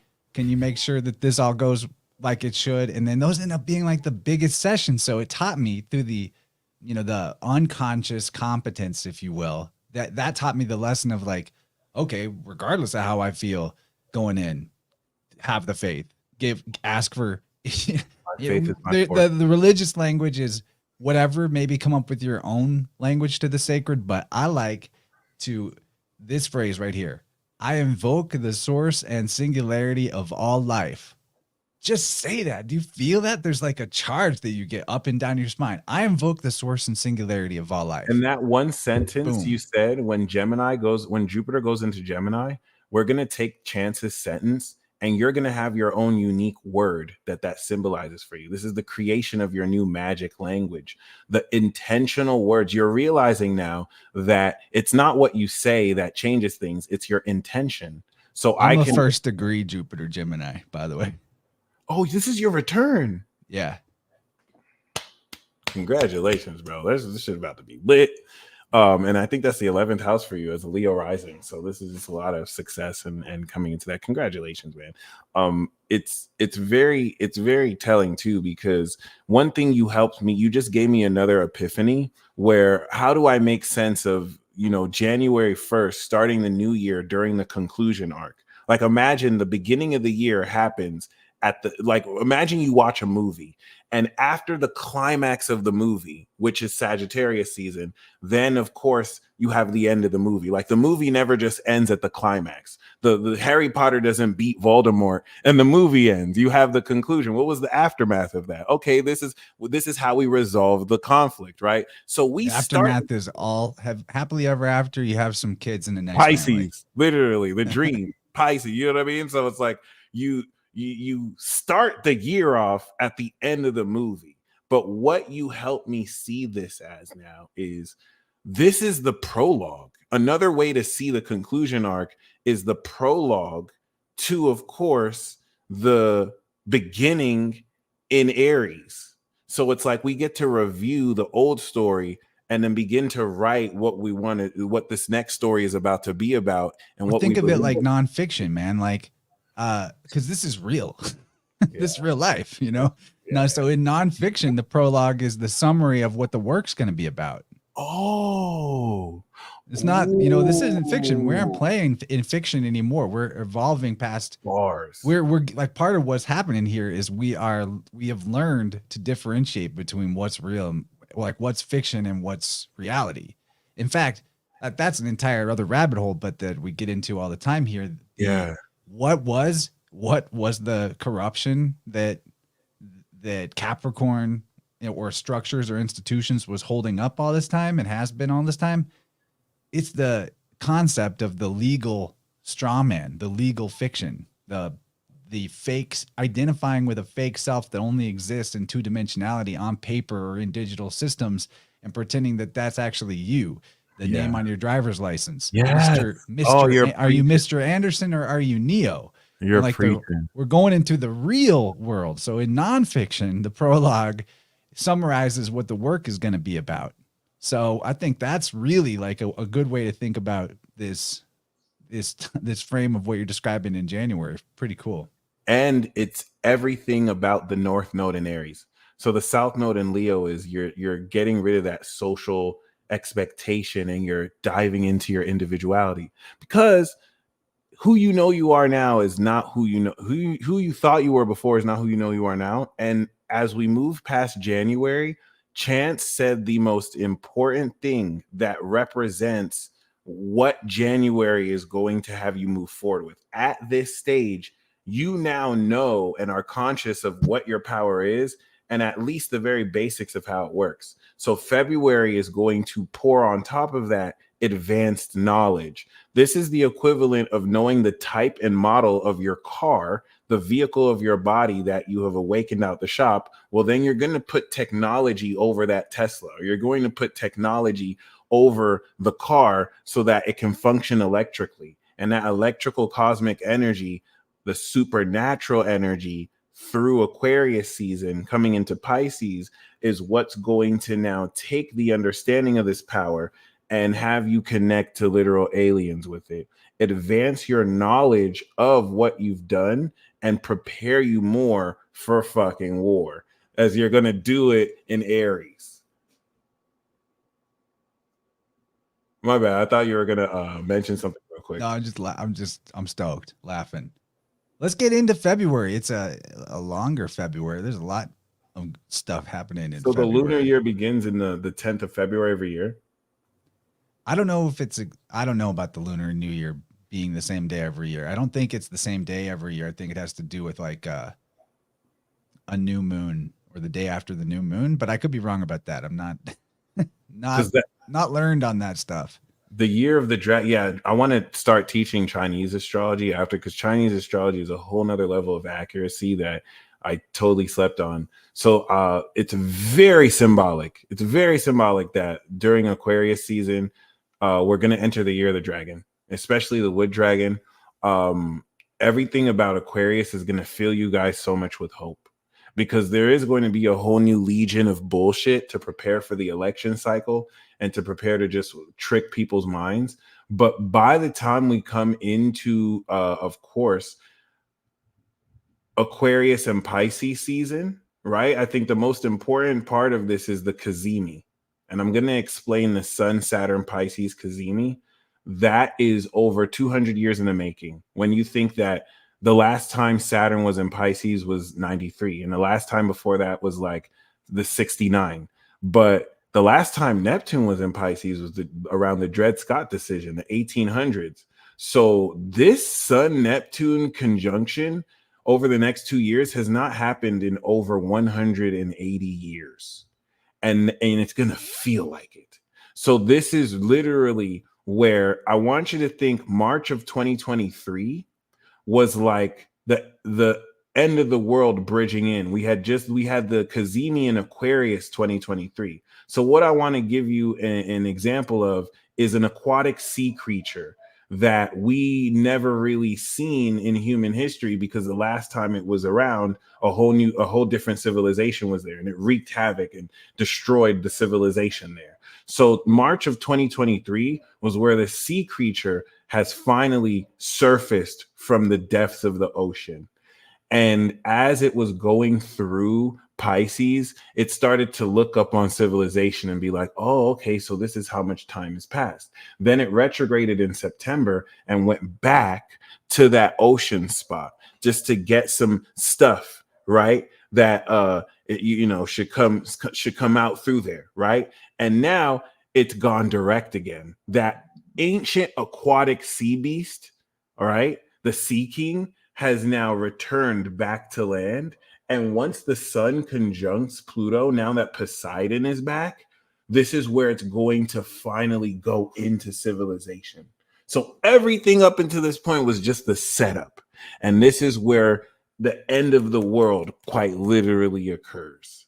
And that's the cycle that will start through, and we can actually gauge mathematically every stage of this cycle, from its Kazemi in February to the seeds breaking through the ground in June, to the initial harvest in September that we will do all over again 2025 with the next Kazemi, and December where it completes. So every mutable sign season will give us a window to let us know what phase it's in, and you'll be able to literally predict stuff based off of this precise mathematical angle, which is terrifying. Everything with Saturn is timing. So that's why Saturn transits are very faithful. You can literally use Saturn as a timer of the space clock. If all of the planets were wands and hands, the Saturn hand is very important, as everything that's personal will go quicker through that, and you can time stuff that happens within the system within those cycles. So February is going to really bring on a much more celestial quality. I think we're going to really personally come into alien contact outside of, government news or media news.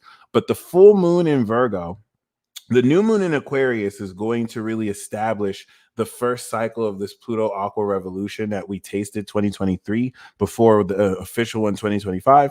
And that's what's going to really sow the seeds towards this awakening of your energy, the connection with your higher self. Everything Chance said about his guest who healed the lower half of his body, this is the collective awakening that over the next decade and a half, we will strengthen and strengthen and strengthen. We'll give birth to children who are just naturally born able to harness and channel this energy.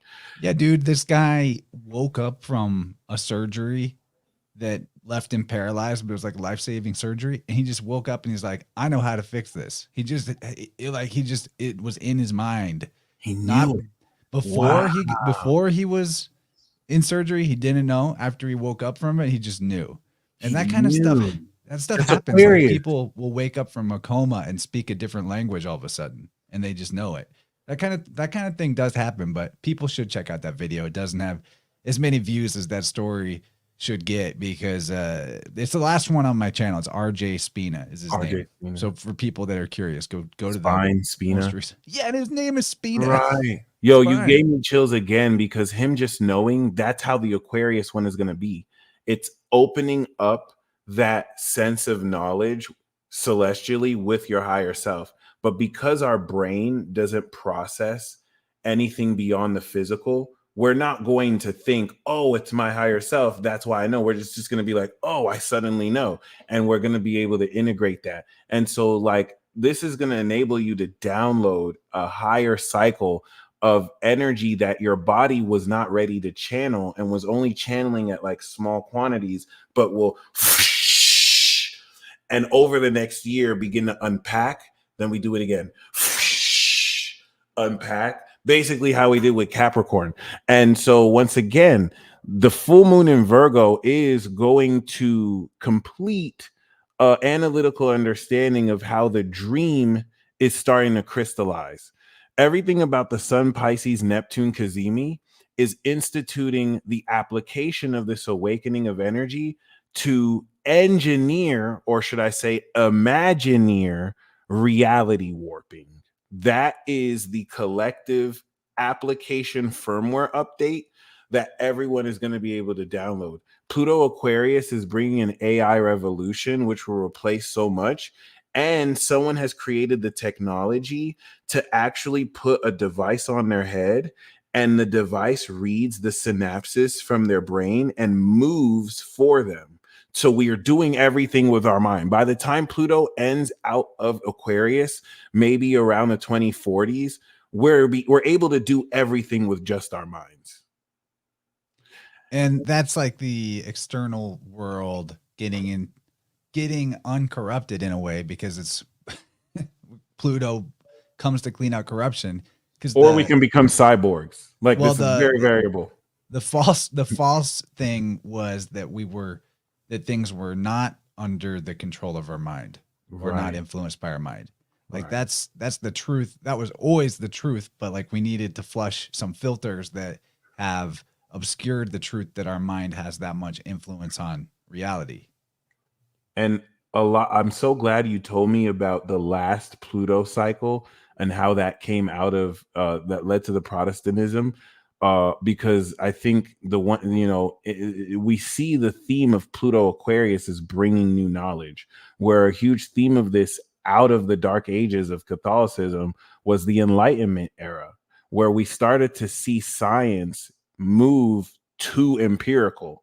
At the time it was needed, though, versus now where we're too empirical, and now we're taking that knowledge to move, I'm not going to say spiritual, but cosmically, metaphysically, because metaphysics is still physics, but we're going to be able to actually quantify a science of everything beyond that 1 degree of the electromagnetic spectrum that we can perceive.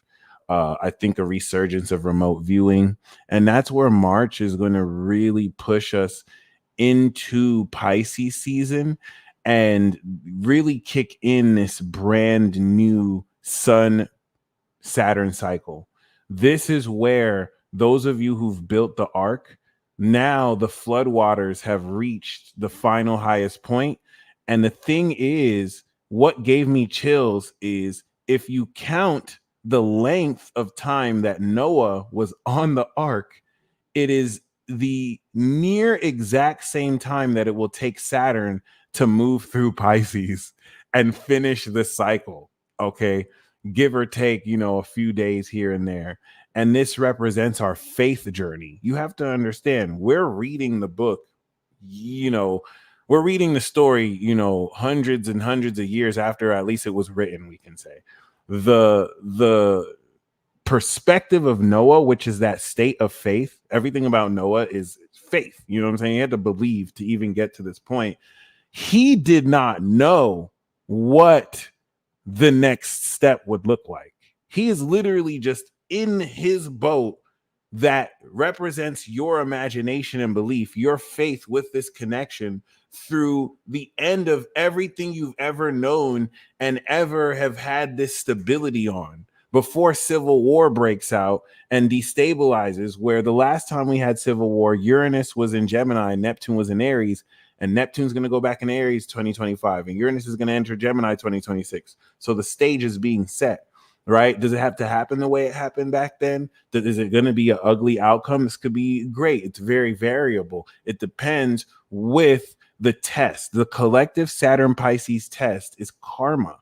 Can everyone collectively get together? Because the last 2 cycles with Pluto, people's failure to get together and resolve differences led into even more chaos through the world wars that we've had. You and I can read the writing on the wall. It doesn't look like people are ready to come together. So it looks like this is going to create more war and chaos. This is going to be a purge. Saturn in Pisces is the once in 30-year purge that nature does automatically through the sequence of people thinking that things happen physically when there are metaphysical sources and influences. So 2024 is going to be the beginning of the end of the world.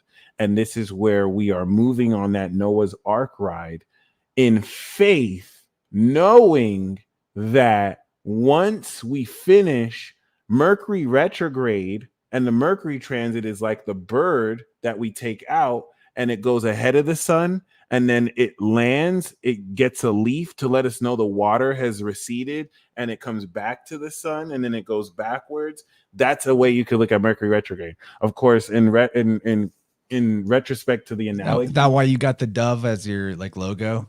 You're the one that goes out and brings the olive leaf representing wisdom, divine I love. didn't. That's not why, but that's pretty much what I do. It might as well be why. Like, I didn't really have a reason for that, but I think that might have been the unconscious reason that was kind of there. Oh man, there's I've been on like a huge research kick the last couple of days from stuff I've been reading about the dove.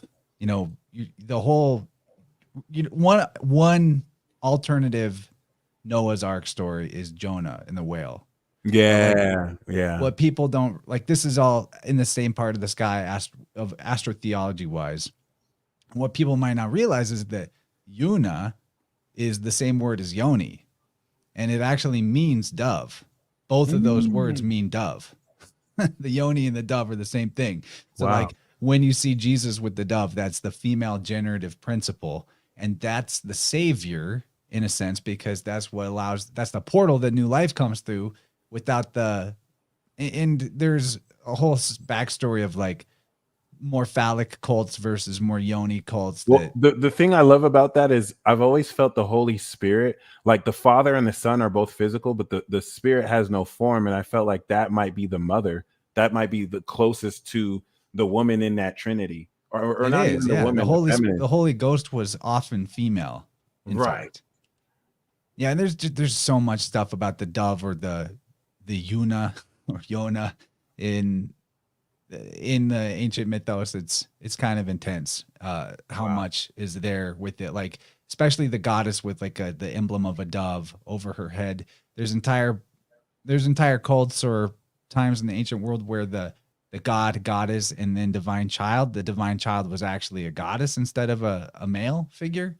But of course that guy, she is always kind of like hermaphroditic, represents the two forces brought together of the male and female generative principle.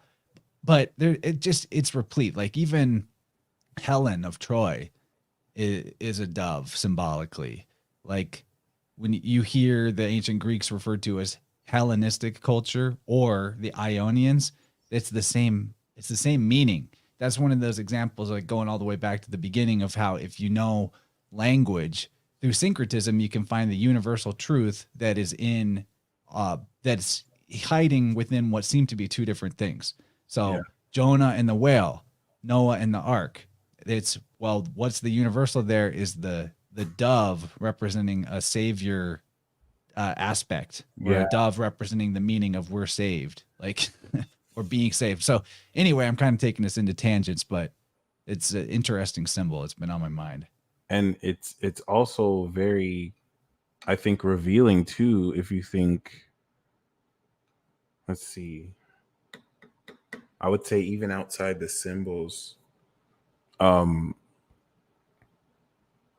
the disillusionment effect that's kind of taking us out of the illusions that we've been kind of that have been force fed to us.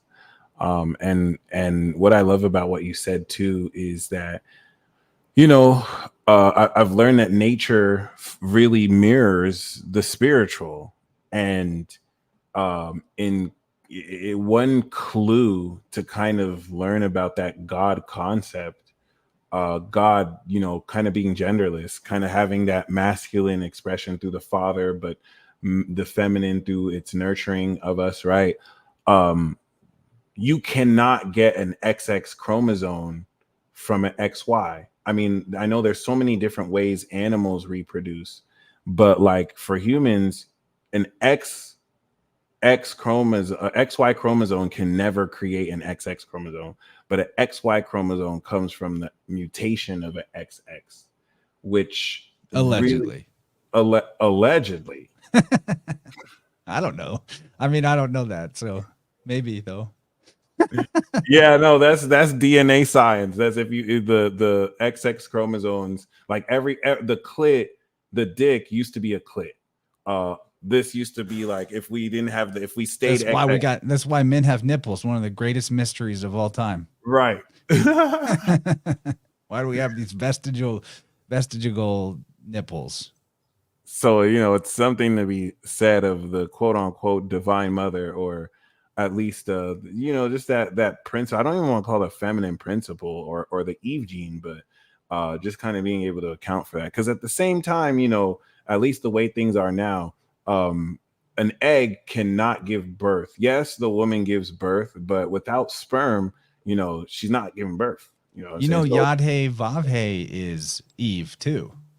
Like, no way. So when you take Hebrew letters and put them into English letters, there's options.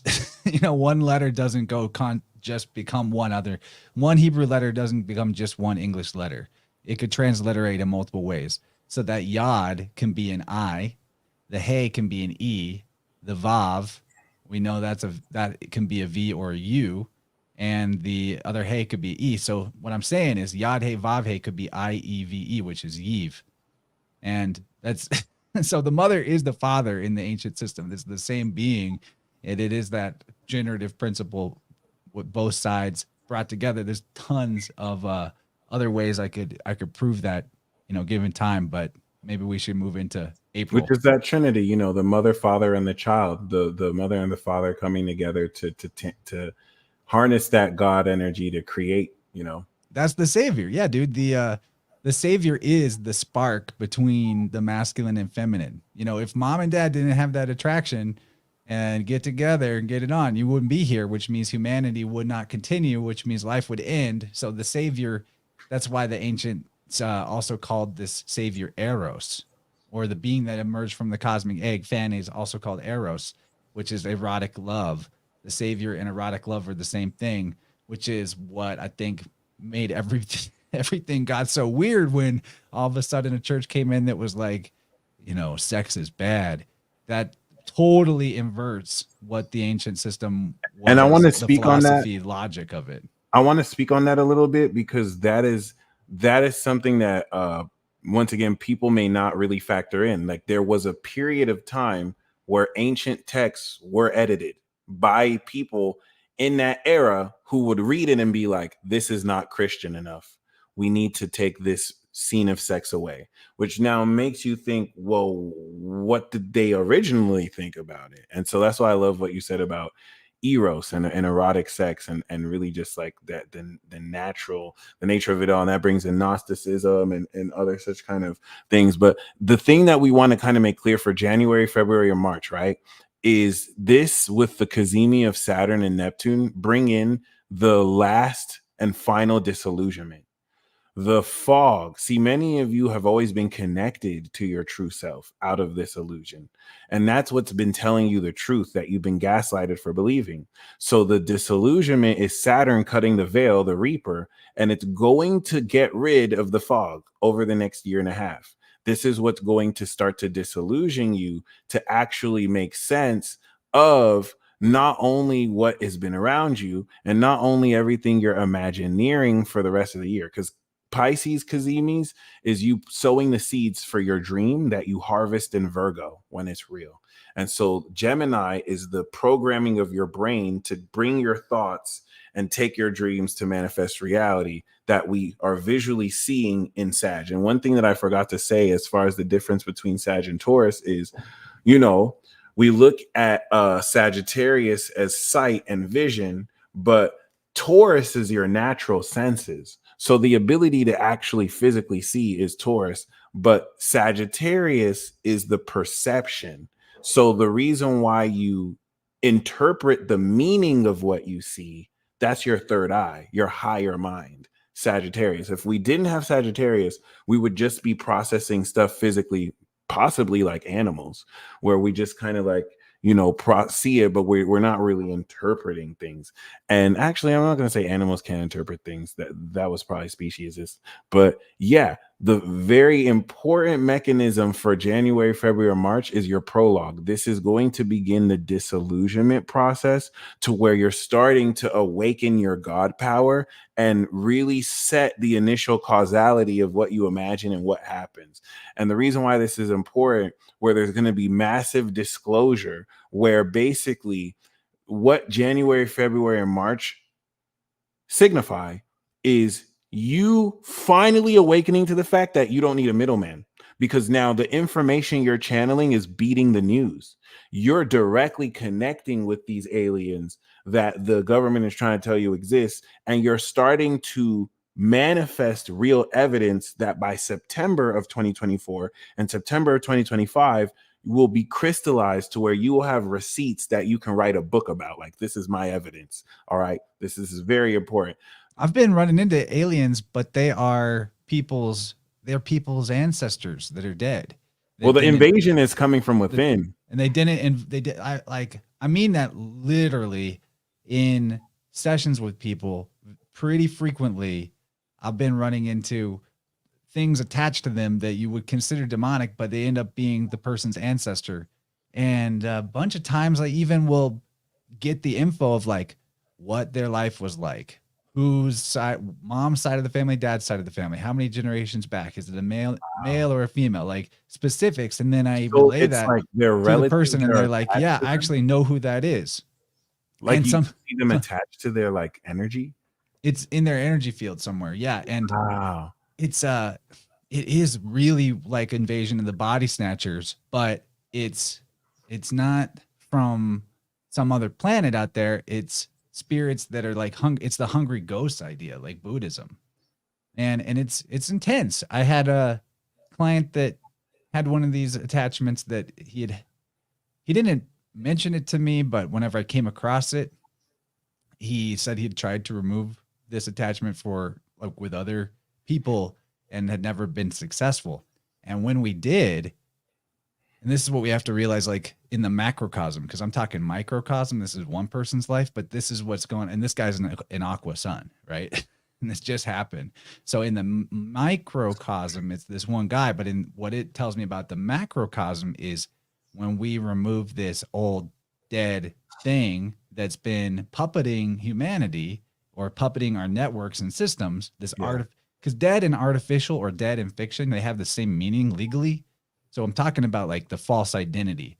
Right. The straw man. Like demonic influence or demonic possession is, it works through creating a false identity. You believe that identity is who you are, and then you act accordingly in ways that are self-destructive. So when this guy's ancestor that was attached to him was like one of these like 1920s gangster types, and the influence, the identity that it implanted on him was to do gang shit, you know, and to like sell drugs, make money off illegally, like that kind of hustle. And there's more to the story, but we removed it. And after that was removed, he actually had a really hard time for the next week, where he was like kind of spiraling and relapsing in a bunch of ways. And it's like everything's falling apart. All this work he'd been trying to do is all of a sudden like gone up in flames, it seemed like. Really, he just needed another session, I think, and we did that, and that helped, and it actually helped a lot. But what happens is when you remove this false identity for people, especially if it's like ripping off a Band-Aid, there can be a crisis where it's like, who am I? There can be slipping into victimhood, like, oh, my entire life was just puppeted by this other thing, and so basically my life was ruined, and now here I am, and I can't get those years back. There's a lot of stages of like grief and anger that go on after this false identity is removed, and I want people to be aware of that, like in the micro and the macro, that's coming up for you and for us. You know, like that's, so be aware, like whenever you make the shifts, whenever you kick the bad habit, whenever you do the thing that you need to do, and you're going through that rocky part after the decision is made, where your identity feels shaken to its core, that's the most important moment to, when you're going through hell, keep going. Don't believe any kind of false identities that are new that crop up at that time, because something will appear to fill the void.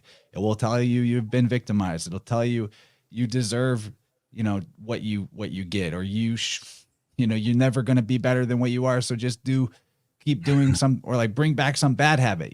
My point Yeah. is, you remove the false identity that was wrong and harmful before, there will be like waves of of uncertainty and doubt for a while until you get on track with like who you really are. That might take a bit. There might be some wobble. I want people to be aware that that's going to be our collective and our individual. And I think in the next month, especially, if not the next 3 months, that's going to be particularly evident, at least in, for some of us. We're all kind of hitting this wheel at different angles at different times. So it's not perfectly uniform, but it's in the cards, I think. Well, no, actually, dare I say, everything you just said is verbatim Pisces season to Aries season. You worded that masterfully. I'm actually mind blown. Like you Well, detailed I'm the entire. 322 Aries, so I kind of get it. Oh, you're like literally everything you said as far as like taking away that false identity is Pisces season, and then moving in that new identity, but feeling like you're having to overcome that. That's all of Aries season. You just nailed April. That is 322 that's Aries incorrect. with all the sun in the eighth house. Like, so transformation rebirth is my chart is specifically like all about that. It's interesting. 322. So yeah, that's like the very beginning. And The the, cusp, the yeah. I think I'm so grateful for how well you nailed it, because that I think is the best way to look at Chiron in Aries. That is the Chiron in Aries principle to kind of heal and step into this reformed individual. But because we're going to have the eclipse in Aries, if we take everything that Chance just said, as well as this whole disillusionment process, this is your individual mission assigned to you from the universe. So basically, the road to warfare started in October with the Libra eclipse. This is what brought in the nodes, right? It's like it shifted, and then the sun. So now we're moving towards, of course, the 6 month preparation of, all right, these are the people you're meant to do it with. And it's like you have 6 months to prepare for that. We activated it from October to right now, Capricorn, that was the checkpoint. And then Capricorn to April, Aries is, of course, this conclusion where we're integrating what we got ready. So this is where it's time to move down your mission. The North Node, it's an individual mission. Aries risings are going to embody it. You know what I'm saying? Like Sagittarians, this is going to be what you actually integrate as far as your talent, which can push you forward to new children, or there's going to be different depending on your perspective. But what it's going to affect with everyone is your challenge to move in a new direction, this evolved aspect of your individuality, especially at this stage where now you have been fully aware of your how you've upgraded your gifts. Now that over January, February, and March, you're disillusioning yourself from this false identity, and in connecting with who you really are, you're able to connect directly to this higher being in force. Well, now it's time to take it to war.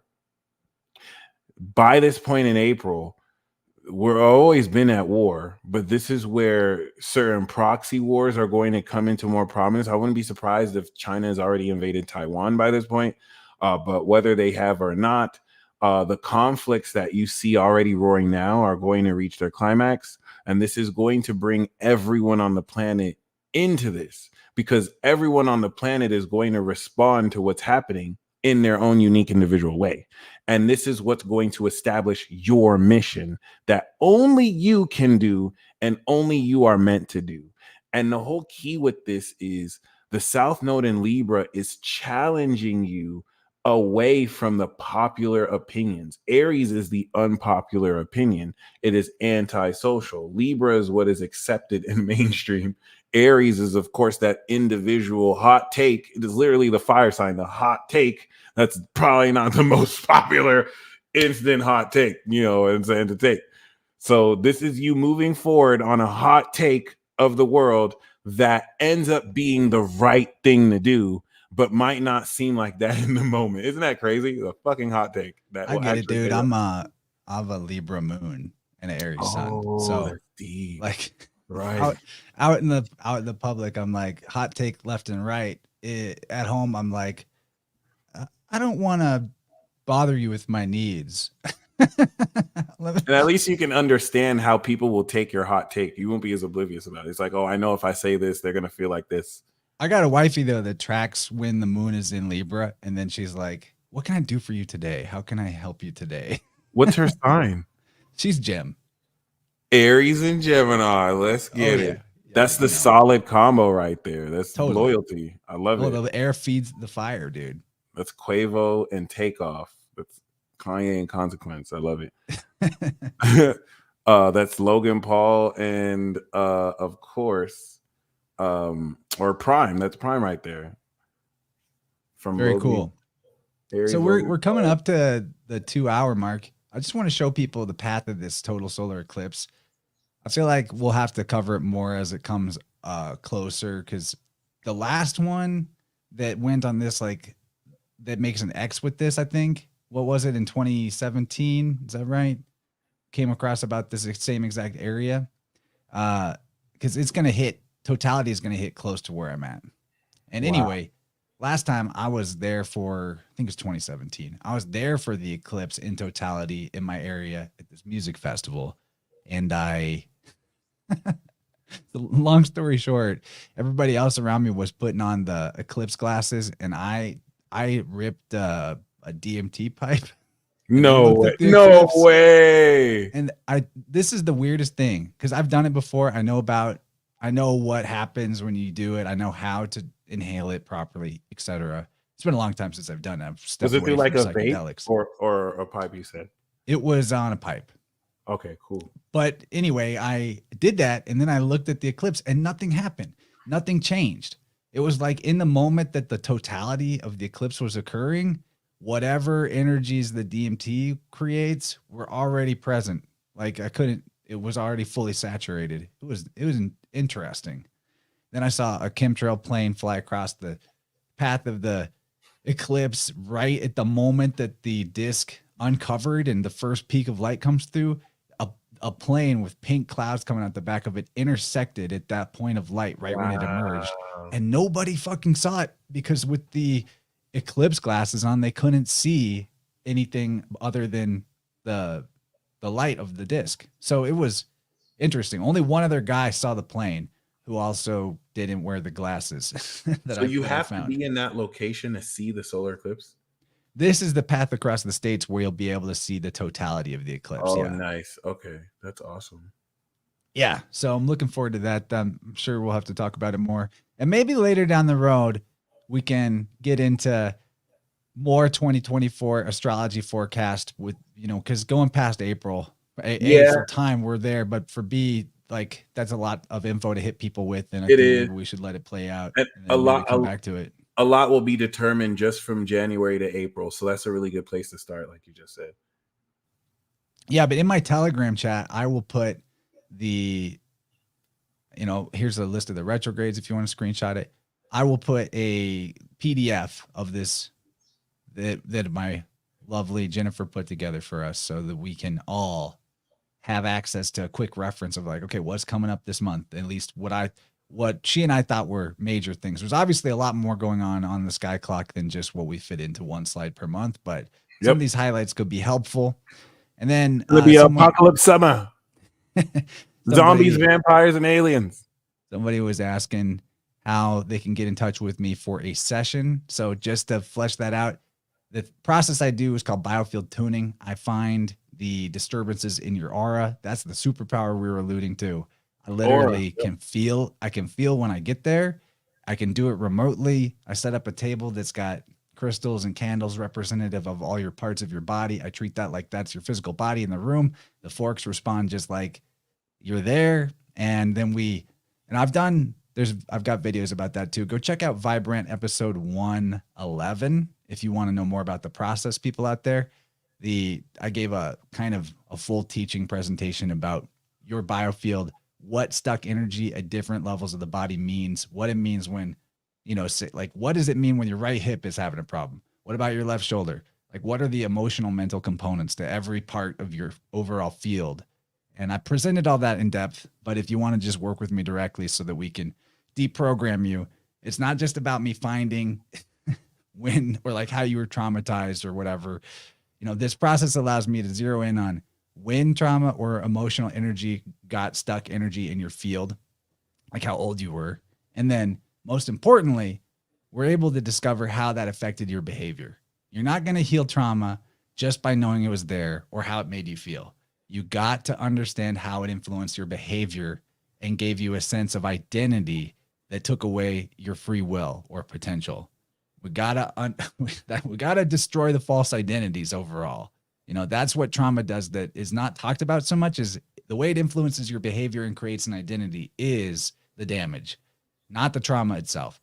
You could have the most heinously fucked up thing happen to you. And if you retained your complete and total free will and did not alter your personality in a way that limited yourself or your beliefs about what's possible for life in the positive and in the expansive, then the trauma didn't hurt you, right? You recovered from it. So if people want to know more, go to innerversepodcast.com/sound-healing, or just find links on any of my episodes. You can find my podcast on all the podcast playing apps. We're on YouTube, we're on Rockfin, Rumble, Odyssey, etc. Check it out, y'all. If you guys like this talk with Mike from his audience, you'll probably like a lot of the stuff we get into. We go deep. Chance, and he just told me that like I'm leading the charge of this whole like hot take revolution. It's the Aries thing. He's the nodal connect, guys. Thank you so much for the gems you dropped. I'm leaving this conversation with hope and just inspiration to really, you know, connect my energy and to tap into that source. And I thank you so much. I'm gonna check out that video you were talking about too, the last talk you did. Oh yeah, that's a good one. Yeah, dude, literally healed permanent paralysis by channeling energy from his crown chakra. It's awesome. And he teaches people what he did. So that's so awesome. The future is unlimited, infinite potential. I'm into it. All right. And then, yeah, follow my Telegram channel or join our Telegram chat too. If you guys are out there using Telegram, that's where we're going to put the slides from this conversation. And then with that, I think I'll play a one of your songs as our outro. Sound good? Word. Let's do it. Hey, thanks for being here. Can we do this again down the road 4 or 5 months from now? I'd love to. Yes. And I still need to invite you on my channel. So I've been on once, but I'll come back. I got new stuff. Okay, word. Yeah, I'm definitely with it. I did a peace talk. Or you did a peace talk. All right, perfect. Yeah, but let's do another one, man. That'll be really lit. Holla at me anytime too, and I'll definitely be back. All right, dude. All right, much love, everybody. Thanks for tuning in the chat. We'll catch you guys on the next one. And you say it, the P word. Peace. I was thinking about the other P word. Penis.